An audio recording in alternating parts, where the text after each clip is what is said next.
तो दोस्तों एक बार फिर आप सभी का बहुत बहुत स्वागत है। हम लोग पिछली वीडियो में सर्किल पे आधारित कुछ सवाल पढ़ रहे थे और कुछ सवाल शेष रह गए थे जो इस प्रकार से हैं। एक वृत्त के जीवा की लंबाई वृत्त की त्रिज्या के बराबर है। इस जीवा के द्वारा वृत्त के दीर्घ चाप और लघु चाप पर बनाए गए कोण की माप क्या होगी। बहुत इजी सवाल है, बहुत ही आसान है। ये भी प्रीवियस ईयर क्वेश्चन है, पूछा हुआ, बेहद आसान है। बस इसको आप समझिएगा और पिछला वाला जो वीडियो है उसको जरूर देख लीजिएगा, क्योंकि उसमें हम वृत्त पे आधारित जितनी भी बातें जो एग्जाम में पूछा गया है अभी तक और जो पूछ सकता है वो हमने सब डिस्कस कर दिया है।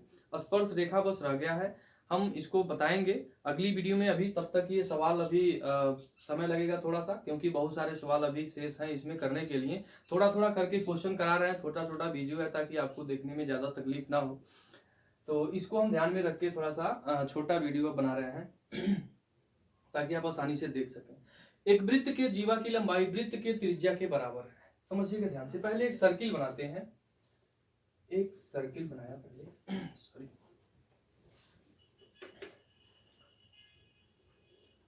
ये हो गया सर्किल। कह रहा कि एक वृत्त के जीवा की लंबाई वृत्त की त्रिज्या के बराबर है, यानी कि वृत्त की जो त्रिज्या है, वृत्त की त्रिज्या जीवा के बराबर है। हम रेडियस ले लेते हैं, यहां से एक रेडियस ये है, एक रेडियस ये है, और इसी के बराबर एक जीवा। इस जीवा का हम चाहे तो नाम दे सकते हैं ए बी, और ये केंद्र मान लेते हैं ओ, अपने मर्जी से। तो यह दोनों क्या है, रेडियस होगा। और बोला है कि वृत्त के जीवा की लंबाई त्रिज्या के बराबर है, या त्रिज्या की लंबाई जीवा के बराबर है। अब तो बात सेम हो गई, यानी कि अगर यह दोनों रेडियस है, दोनों बराबर है, तो जीवा भी इसी के बराबर होगा। अतः यह एक त्रिभुज बन गया ओ ए बी, और त्रिभुज की तीनों भुजा आपस में बराबर है। अगर किसी त्रिभुज की तीनों भुजा आपस में बराबर है तो वह समबाहु त्रिभुज कहलाएगा। और समबाहु त्रिभुज की प्रॉपर्टी होती है कि इसके तीनों कोण आपस में बराबर, क्योंकि तीनों भुजा आपस में बराबर, तो बराबर भुजाओं के सामने का कोण भी बराबर। तो तीनों भुजा आपस में बराबर है, तीनों कोण बराबर होंगे, यानी कि यह तीनों कोण 60-60 डिग्री के हो जाएंगे। 180 में 3 से भाग देंगे तो 60-60 डिग्री हो जाएगा। अब दिया है इस जीवा के द्वारा वृत्त के दीर्घ चाप और लघु चाप पर बनाए गए कोण की माप। अब देखिए इस जीवा, यह जो जीवा ए बी है, यहां से यहां ये होगा आपका लघु चाप, ये वाला लघु चाप होगा, और इधर वाला हो जाएगा आपका दीर्घ चाप, यानी कि यहां से इधर जो है ये दीर्घ चाप होगा। तो कह रहा है कि दीर्घ चाप पे भी कोण बनाया गया है और लघु चाप पे भी कोण बनाया गया है। तो सबसे पहले हम दीर्घ चाप पे कोण बनाते हैं। इसी जीवा से हम दीर्घ चाप पे जहां मर्जी कोण बनाए, कहीं भी बना सकते हैं। बाउंडेशन इधर बना सकते हैं, आप इधर बना सकते हैं, कहीं भी इस पे बना सकते हैं, क्योंकि हर जगह कोण क्या होता है, बराबर होता है। तो आप बड़े चाप पे कहीं भी कोण बना सकते हैं। यहाँ पे हम मान लेते हैं यह पॉइंट सी है जहां पे कोण बना। दीर्घ वृत्त पे तो बन गया, और लघु चाप पे भी, यानी कि इसी जीवा से इस लघु चाप पे भी कोण बना। ये लघु चाप है, तो इसी जीवा से यहां हमने ये लघु चाप पे कोण बना दिया। मान लेते हैं ये क्या होगा, डी पॉइंट होगा। समझिए ध्यान से, कितना आसान है। अब ये बताइए, यह जीवा ए बी है, और ए बी जीवा में यहां से जो केंद्र पे कोण बन रहा है वो कितना है, 60 डिग्री। जब केंद्र में 60 डिग्री है तो इसी जीवा से इसी को बेस मान के परिधि पर जो कोण बनेगा वो केंद्र का आधा, यानी कि 30 डिग्री होता है।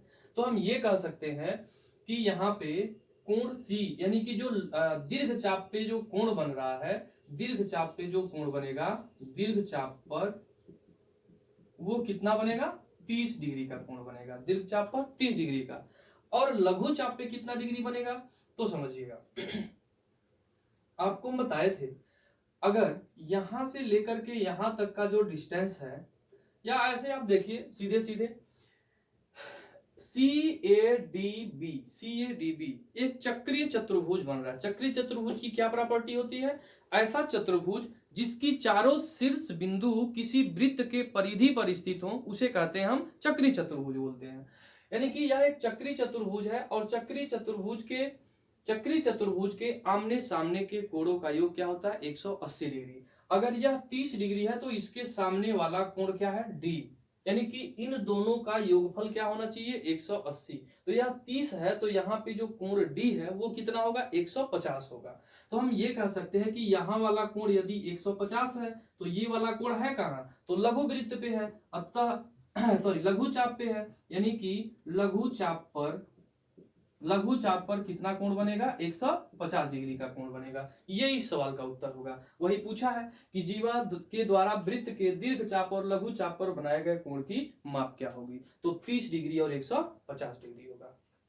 तो आशा करते हैं आप सबको अच्छे से समझ में आ रहा होगा, किसी को तकलीफ नहीं होगी। आप पिछला वीडियो देख के पूरी प्रॉपर्टी पढ़ लीजिए, कोई तकलीफ नहीं आएगी। उसी तरह से ये वाला सवाल दिया है, ध्यान से समझिएगा। देखा कि निम्न चित्र में ओ वृत्त का केंद्र है और कोण ओबीसी का मान क्या होगा। कोण ओबीसी का मान पूछ रहा है, बहुत इजी है। कोण ओबीसी यानी कि ये वाला कोण पूछ रहा है। अब देखिए यहां पे क्या है, यह जीवा है बीसी, बीसी जीवा है। तो इस जीवा से यहां से लेकर के यहां तक लघु वृत्त है, सॉरी लघु चाप है। ये हो गया आपका लघु चाप, और इधर वाला क्या होगा दीर्घ चाप। तो हम इसी जीवा से दीर्घ चाप पे एक कोण बनाते हैं। अगर दीर्घ चाप पे एक कोण बनाते हैं, मान लेते हैं ये वाला कोण डी होगा, तो क्या होगा इसमें एक साइक्लिक क्वाड्रिलेटरल बनेगा, चक्री चतुर्भुज बनेगा, चतुर्भुज डी बी ए सी, एक चक्री चतुर्भुज बना क्योंकि इसके चारों शीर्ष बिंदु वृत्त के परिधि पर स्थित हैं। अब चक्री चतुर्भुज के आमने सामने के कोणों का योग क्या होता है 180 डिग्री। यहां वाला कोण यदि 100 डिग्री है तो इसके सामने वाला कोण क्या होगा 80 होगा, क्योंकि दोनों का योग क्या होना चाहिए 180 होना चाहिए। तो यहाँ पे बन जाएगा आपका 80 डिग्री का कोण। क्यों, क्योंकि बी ए सी डी एक चक्रीय चतुर्भुज है, साइक्लिक क्वाड्रिलेटरल है। ये हो गया 180 डिग्री दोनों का योगफल। अगर यहाँ पे कोण 80 डिग्री है तो यहाँ केंद्र में कितना बनता है, तो यहाँ पे देखिए परिधि पर है और यहाँ पे क्या है केंद्र है, और पूछ रहा है आपसे कि OCB का मान क्या होगा।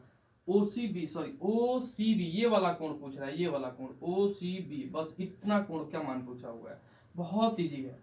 अब देखिए यहाँ पे हमने निकाल लिया कि परिधि पर अगर 80 डिग्री का कोण बन रहा है तो केंद्र में कितना बनेगा परिधि का डबल, यानी कि 160 डिग्री का कोण बनेगा। अगर यहाँ पे 160 डिग्री का कोण बन रहा है और केंद्र से परिधि के बीच की दूरी त्रिज्या कहलाती है, यानी कि ये दोनों आपस में बराबर होगा। जब ये दोनों भुजा आपस में बराबर होगा तो यह दोनों कोण भी आपस में बराबर होगा। तो 160 में से कितना बच जाएगा 180 में से 160 ही हो गया, 20 डिग्री बच गया, और 20 का आधा कितना हो जाएगा 10 डिग्री, 10 डिग्री। यानी कि त्रिभुज BCO को अगर देखा जाए तो 180 डिग्री में से ये 10 हो गया 160 हो गया। तो इस प्रकार से इस सवाल का उत्तर हो जाएगा, यानी कि कोण OCB का मान हो जाएगा 10 डिग्री। एक बार फिर समझ लीजिए, बहुत आसान है, थोड़ी सी कंफ्यूजन हो सकती है, उल्टा है फिगर इसका। ये वाला कोण दिया था 100, यहाँ पे केंद्र O है परिवृत्त का। हमने क्या किया कि BC जीवा से एक इसके परिधि पर दीर्घ चाप पर एक कोण बना दिया, तो यह एक साइक्लिक क्वाड्रिलेटरल चक्री चतुर्भुज हो गया। चक्री चतुर्भुज के चारों शीर्ष बिंदु वृत्त के परिधि पर होने चाहिए। अब 100 डिग्री के सामने क्या है, यहाँ पे ए के सामने मतलब चक्री चतुर्भुज के आमने सामने के कोणों का योग 180 डिग्री होना चाहिए। तो ये वाला 100 है तो ये वाला 80 होगा। अगर ये 80 है परिधि पर तो केंद्र में 160 होगा। अगर ये 160 है तो ये दोनों रेडियस होने की वजह से बराबर है तो 10-10 हो जाएगा, यानी कि 180 पूरा होगा। अतः कोण OCB का मान 10 डिग्री हो गया। इसके बाद नेक्स्ट क्वेश्चन है, दिए गए चित्र में O वृत्त का केंद्र है तो x और y के बीच संबंध। ये भी देखिए प्रीवियस यूपी टेट में पूछा हुआ सवाल है, बहुत आसान है, देखिएगा इसको कि x और y के बीच संबंध क्या होगा। समझिएगा इसे ध्यान से। इस पे हम एक जीवा ले लेते हैं, एक जीवा यहाँ पे हम खींच देते हैं अपने मर्जी से, इसको मान लेते हैं AB। AB एक जीवा है। अगर आप जीवा ना भी खींचे तब भी कोई दिक्कत नहीं है, आसानी से बन जाएगा, कोई तकलीफ नहीं है। आप जीवा ना भी लें तो x और y के बीच रिलेशन आराम से निकल जाएगा। देखिए ध्यान से, यहां से हम क्या करते हैं, यहां से हम मिला लेते हैं इसके परिधि पर एक कोण बनाते हैं। अगर परिधि पे एक कोण बनाएंगे तो यह चक्री चतुर्भुज हो जाएगा। इसका हम कोई नाम दे देते हैं, एक पॉइंट A है, B है, ये C है, और इसको हम नाम दे देते हैं D। तो देखेंगे तो ABCD अब एक चक्री चतुर्भुज बन गया। ये दोनों रेखा हम अपनी मर्जी से खींचे, दोनों जीवा अपनी मर्जी से वृत्त पे अपनी मर्जी से खींच लिए। और अपनी मर्जी से यहाँ एंगल बनाएंगे। देखिए तो यहाँ पे कोण सी हो गया, इसी पॉइंट से हम परिधि पे ला दिए और इसी पॉइंट से यहाँ पे क्या है, केंद्र पे है, यानी कि सेम पॉइंट से या यहाँ पे जीवा हम खींच लेते हैं ताकि क्लियर हो जाए। एक ही जीवा से यहाँ पे परिधि पर भी है और केंद्र में भी है। केंद्र में अगर x डिग्री का कोण है तो इसके परिधि पर कितना होगा, x/2 डिग्री, यानी कि आधा होता है। केंद्र में जो कोण होता है उसका आधा कहाँ होता है, परिधि पर होता है, और परिधि का डबल केंद्र में होता है। यहाँ पे x है तो यहाँ पे x/2 होगा। अब देखिए ध्यान से, एक चक्री चतुर्भुज बन गया, ABCD एक चक्री चतुर्भुज है, तो कोण C के सामने वाला कोण क्या है, D है। C के सामने वाला कोण क्या है, D, यानी कि इन दोनों का योगफल क्या होना चाहिए, 180 डिग्री होना चाहिए। तो कोण C प्लस कोण D 180 डिग्री, यानी कि कोण C प्लस कोण D 180 डिग्री, क्योंकि चक्री चतुर्भुज के आमने सामने के कोणों का योग 180 होता है। अब कोण C की वैल्यू कितनी है, x/2, और कोण D कितना है, y डिग्री बराबर 180, यानी कि इसको जोड़ेंगे तो x प्लस 2y बराबर 360 डिग्री। बस यही x और y में रिलेशन दिया था, इस सवाल का उत्तर हो जाएगा। इसी प्रकार से दूसरा क्वेश्चन दिया है, बेहद आसान है कि एक वृत्त की त्रिज्या 25 सेंटीमीटर है। एक सर्किल बनाते हैं जिसका रेडियस 25, ये मान लीजिए केंद्र है वृत्त का, और इसकी त्रिज्या है 25 सेंटीमीटर, ये हो गया 25 सेंटीमीटर। और वृत्त के केंद्र से जीवा पर डाले गए लंब की लंबाई, एक जीवा लेते हैं यहां से, वृत्त के केंद्र से जीवा पर डाले गए लंब की लंबाई 7 सेंटीमीटर।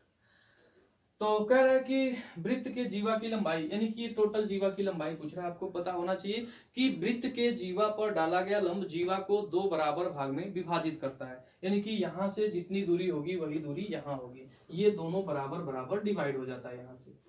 अब देखिए यहाँ पे क्या होता है, लंब होता है परपेंडिकुलर, यानी कि 90 डिग्री है, तो यहाँ पे समकोण त्रिभुज की प्रॉपर्टी लगेगी, यानी कि यह 25 है और ये 7 है। 90 डिग्री के सामने की भुजा क्या होती है, कर्ण कहलाती है, और थीटा के सामने क्या होता है, लंब है। तो लंब है, कर्ण है, तो ये क्या होगा, आधार होगा, यानी कि ये 25 है, ये 7 है, हमें ये वाला निकालना है। तो समकोण त्रिभुज में भुजाओं की क्या प्रॉपर्टी होती है कि जो कर्ण का स्क्वायर होता है लंब और आधार के वर्गों के योग के बराबर होता है, यानी कि x² प्लस 7 का स्क्वायर जो होगा 25 के स्क्वायर के बराबर होगा। ये ट्रिपलेट याद करवा देंगे हम, अभी इसकी बहुत कम आवश्यकता है, अभी आगे चल के इसकी जरूरत पड़ेगी तो हम भुजाओं में रिलेशन आपको हम समझा देंगे अच्छे से, ताकि 25 है 7 है तो क्या होगा, 3 4 से क्या होगा, ठीक है, 12 है 15 है तो क्या होगा, ये हम सब पूरा रिलेशन बता देंगे आपको। अब यहाँ से 25 का स्क्वायर 625 होगा, 7 का स्क्वायर इधर माइनस कर देंगे 49 हो जाएगा, यहाँ पे क्या हो गया, x², तो x² बराबर इधर माइनस करेंगे तो यहाँ पे कितना हो जाएगा, 15 में से 9 जाएगा 6, और यहाँ पे हो जाएगा 11 में से 4 जाएगा 7, 676, यानी कि x बराबर अंडर रूट में 676, और 676 कितना होता है, 26 का होता है। तो x बराबर हो जाएगा, सॉरी ये 576 होगा, मिस्टेक हो गया यहाँ पे, 576 हो जाएगा। तो यहाँ से अगर हम x की वैल्यू निकालेंगे तो ये हो जाएगा 24 हो जाएगा, यानी कि अब ये 24 हो गया, तो यहाँ से यहाँ तक हो गया x का मान आपका 24, और यहाँ से यहाँ तक भी हो जाएगा 24, यानी कि यह पूरी लंबाई, इस जीवा की लंबाई कितनी हो जाएगी, 24 और 24 48 डिग्री। तो लिखेंगे अतः जीवा की लंबाई कितनी हो जाएगी, 48 सेंटीमीटर हो जाएगी। ये इस सवाल का आंसर हो जाएगा। तो इस प्रकार से आप इसका रिवीजन करते रहिए और पूरा क्वेश्चन का पूरा नोट्स बनाते रहिए, अच्छे से रिवीजन करते रहिए, पढ़ते रहिए। फिर से आपसे मिलेंगे और भी ढेर सारे सवालों के साथ, तब